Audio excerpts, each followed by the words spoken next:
Mzazi, hakikisha kama mtoto wako angali bado mchanga, yani inamaanisha mtoto ambaye yuko chini ya miezi 6.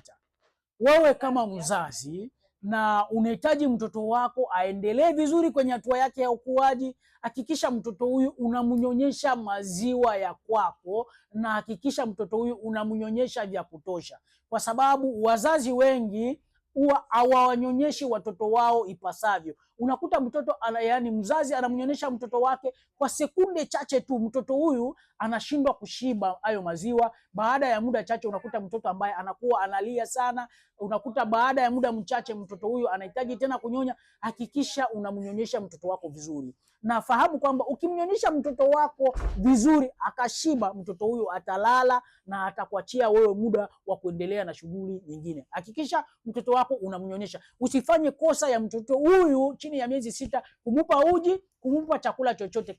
Hata kama maziwa yako yamekata hayatoki, hakikisha unamnunulia maziwa ya dukani mtoto huyu, ili aweze kuendelea vizuri kwenye hatua yake ya ukuaji.